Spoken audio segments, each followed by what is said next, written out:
Hi, this is Mark Laughlin, speaking for the Ambidextral Gunfighter. You know, I've had my Tomac Coronet Tez mountain bike.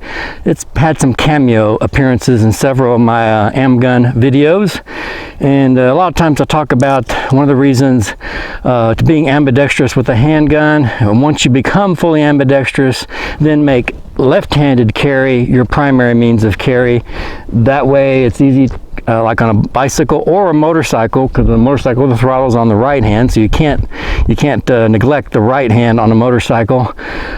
So you can actually ride a mountain bike and draw and shoot.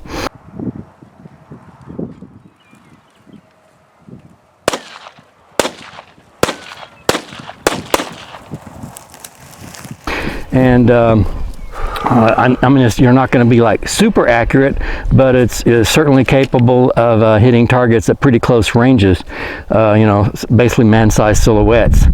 And then for, you know, and like I say, once you become fully ambidextrous, so the right hand and left hand are equal, for like motorcycle cops, to me that's ideal. You know, have your firearm on the left side to where, I mean, you're not normally going to be drawing your firearm and riding your motorcycle, but it's possible to do that.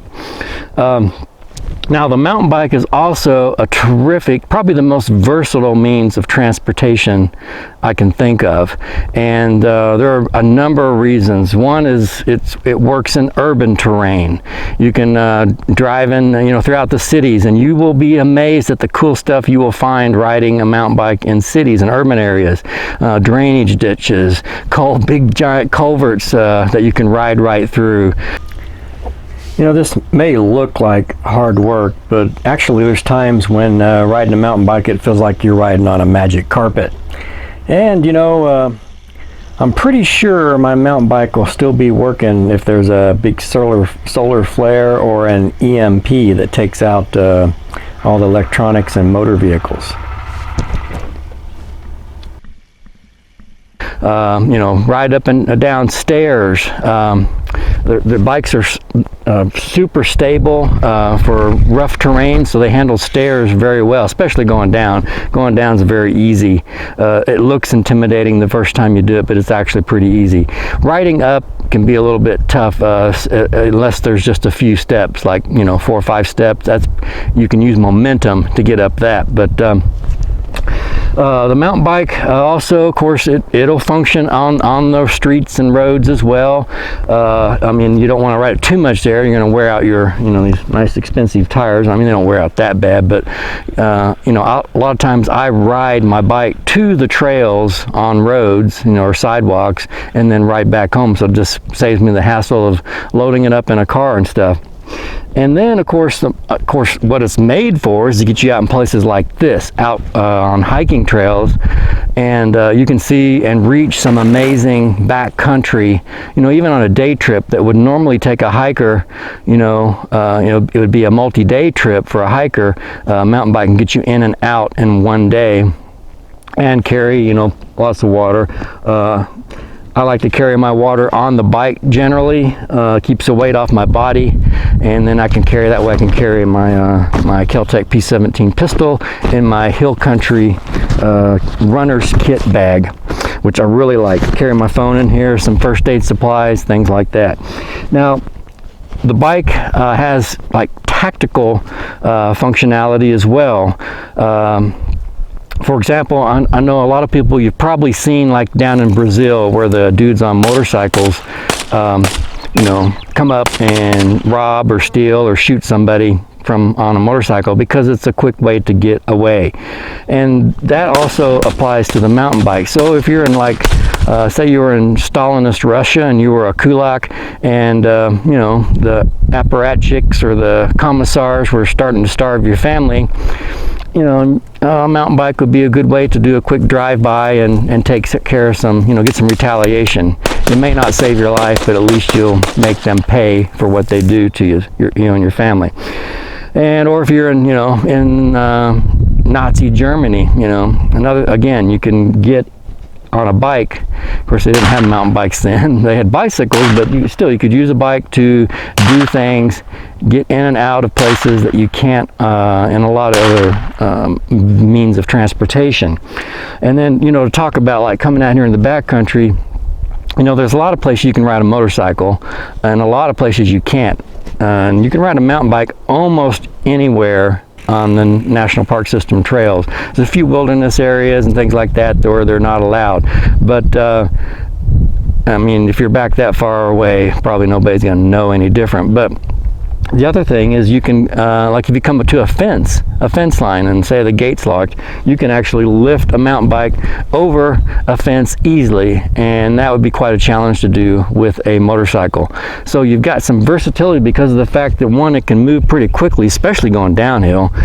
There's some steep hills it might not go much faster than what you could just pick it up and carry and walk, but once you get on level terrain, you can get moving along pretty good. And then, you know, like I said, you can pick this up. You know, the way you'll see a lot of the road bikers pick their bike up, well, they'll put their shoulder right in there and carry it. That's fine for short distances. I have another video showing where you carry it, basically the bike inverted, and you're holding this and the forks, and it's over on your back, so you're kind of carrying it as if it was a backpack, but you have to use your arms to hold it there. But you can carry it very long distances that way, and up long steep climbs that are too challenging to ride. Now so I think maybe, you know, if you're a regular on my channel, you perhaps can see some, you know, potential uses for a mountain bike. And besides, I mean, it's a great way to get in shape. You know, it's just fun. It's a lot of fun. You can get back out here where nobody's at, and I mean, if you die, nobody's probably going to find you, because I'm actually out here where there's no cell reception. I do get satellite signals, so I can track, you know, monitor where I'm at on a map, which brings me up to, if you get a mountain bike, you're going to want to get a couple of apps. One is Trailforks and the other is MTB Bike Project. Both of those have show where all the great trails are at, so you can go start out, and it also rank the trails by, you know, green for newbies, blue for intermediate riders, and then black and black diamond, double black diamond, all that for the advanced riders. If you're not an advanced rider, stay away from the black diamond trails. They can get pretty gnarly. I actually like them. It's, you know, real rocky, usually technical stuff. Also some jump lines. Now, so as far as a bike, this is actually an older bike. I think this is a 2009 Tomac Cortez frame. When I bought it, gosh, probably 6 or 7 years ago, and the guy had built it out. I mean, put all the top of line stuff on it, and I got it and never rode it. I mean, never rode it. Just made a really cool bike and then never rode it. And so I got it for $500. I was really, I've been just so happy with this bike. I love it. It is this has 26-inch wheels, which by modern standards, most mountain bikes now are 29-inch wheels, or 27.5-inch wheels, which is gonna let the bike roll over some rough terrain a little bit easier, and get you some spinning mass that makes the bike a little bit more stable. But I do like the handling, the quick handling of this bike. It feels like it's kind of the trials bike. If you're familiar with motorcycle observed trials, it handles well in tight terrain and snakes its way through some really gnarly stuff. So I really like my 26er. You know, I have broken the frame a few times doing some jump stuff. This is really a cross-country bike, so it wasn't really built for jumping. I do have rock shocks on the front, which are terrific front suspension. This is a hardtail, so I don't have any rear suspension, but don't let that throw you off because the fact is, the bike with the front suspension, the bike kind of pivots on that front suspension, so you're not completely without rear suspension. Now, a lot of places are going to try to sell you on rear suspension, which maybe you'll like it, I don't know. I am not a huge fan. One, it adds a lot of weight, and that's just weight you got to move with your horsepower. And the other is the suspension tends to soak up the power you're trying to deliver to the ground. Now, it's gotten a lot better over the years, and so, I mean, if you can afford it and you don't mind a little bit extra weight, a full suspension bike would be pretty sweet. But a good old hardtail will get you anywhere and do anything, except if you're trying to go do downhill racing kind of stuff. The hardtail is lightweight. Again, it makes it easier to pick up and carry around. This is an aluminum frame. They do make carbon fiber bikes now. I kind of prefer the aluminum's going to be a lot cheaper, and you do have some kind of repair options. Like I've had to weld this several times here. Finally got it braced up to where it's held together. But problem with aluminum is once it starts, you weld it, it kind of loses its temper and it tends to want to crack more. So, but it is very lightweight, very durable, long lasting. I've got many years of use out of it, and I ride this a lot. You know, I've worn out several drivetrains, gone through several bottom bearing brackets. I've just really put the miles on this bike, and it does really help, get you in shape. Now, okay, so now, I kind of gave you some clues on what to look for on a bike. One thing is go with flat pedals. Now, you go to a bike shop, they're going to go, oh, you need clipless pedals, which are pedals that actually lock in, kind of like if you think of ski bindings where it kind of clicks in. And what they'll sell you on is that you're able to pull up as well as push down, and therefore more horsepower. Well, that's quite frankly a myth. Maybe you can get some of that extra horsepower if you're on a road bike and you're really in competition. But for mountain biking, the flats are much better. And then also I recommend they're made by Adidas, or Adidas owns them now. It's 510 Freerider Pro shoes, and they have these really sticky compounds on them that really stick to those pins on the pedals. And then they look like skateboard shoes, but these are a little bit stiffer than skateboard shoes. If you got skateboard shoes, that'd be fine, but these are just a little bit stiffer and have a little more protection when you smack your feet against the ground, which you will. You'll have to learn to where your pedals are at with respect to terrain that's rocks, and if you're in rutted areas, you may get pedal strikes. But at first that may be really disorienting and disturbing to you, but once you learn how to do it, where you're backpedaling sometimes to miss things, or timing things, or angling the bike over one side or the other, you'll learn to avoid the pedal strikes. And these pedals are super durable as far as taking pedal strikes. These are MG5s, which are very affordable. And can take a lot of abuse. I mean, just hitting rocks and stuff, and they do just fine. They do have replaceable pins on them, so if you wear out the pins, these have kind of not a really sharp pin, but they work actually really good with the Freerider Pros, which have a sticky sole, so it's kind of a nice combination, I think.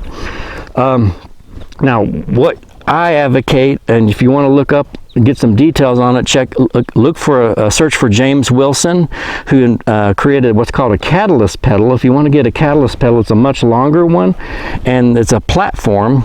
And his pedaling technique, and he's like a sports trainer, physiologist, or something like that. But he's the one that basically points out that clip-in pedals are not the way to go, and you want to use a midfoot position on the pedal. And this is kind of a secret, I'm telling you, because most of the guys, most of you guys probably watching this channel are probably my age, or maybe not quite my age, but older guys, and you're going to be riding with young guys. And these young guys are going to be on the pedals with their clips, and the ball of their foot's going to be right here. So their foot's going to extend back here far, and they're using much smaller muscle groups, more like the calves of their legs, rather than the bigger muscles in your hips. And so if you use this James Wilson technique, just midfoot technique right on the pedal, it kind of feels like you're pushing forward a little bit, kind of think like a recumbent bicycle. You position yourself on the bike, it almost feels like you're pushing forward, not really, but it's more down like that. But compared to like normal pedaling, it's kind of that angle, kind of a heels down angle. And it's more like doing a leg press. If you've been in the gym and you work on the leg press machine, it's more like doing it that way. And so that, again, using huge muscle groups to do the pedaling. And I'm telling you, this is a so major secret that these young kids don't seem to know about. They're kind of like the same thing with like global warming. They buy all that garbage. Well, they buy this whole garbage about clipless pedals.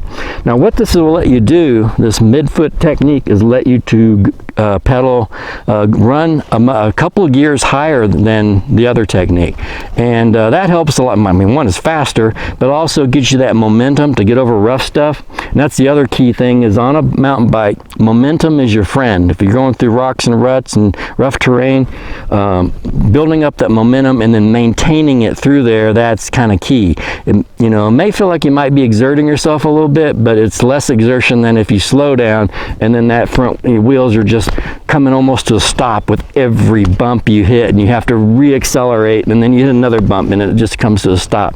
So momentum really helps a lot on the rough stuff.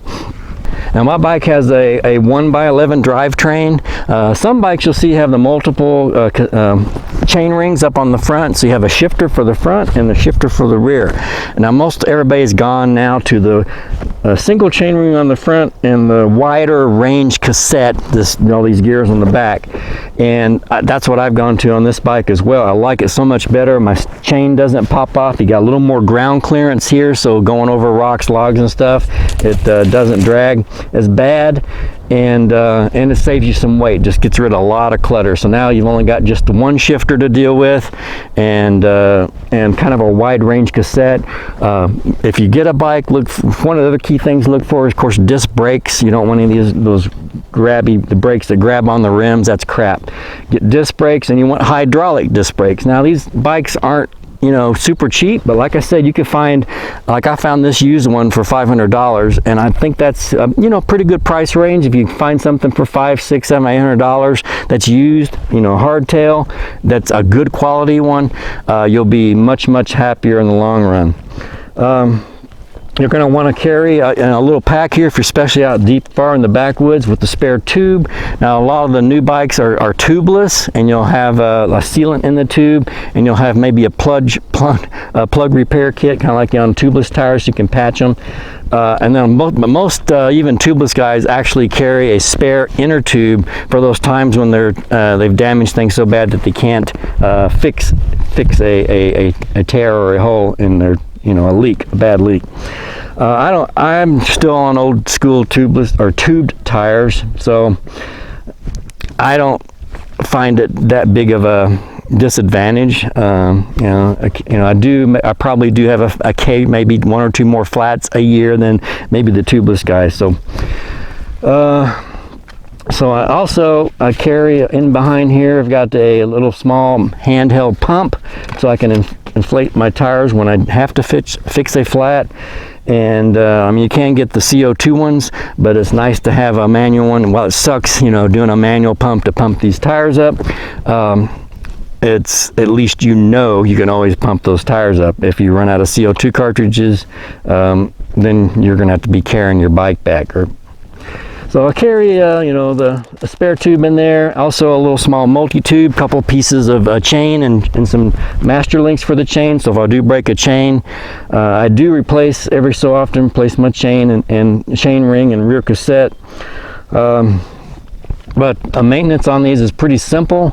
I've had to, upgrade some things on this, going with the new, more advanced bearings on my steering head here, headset bearings.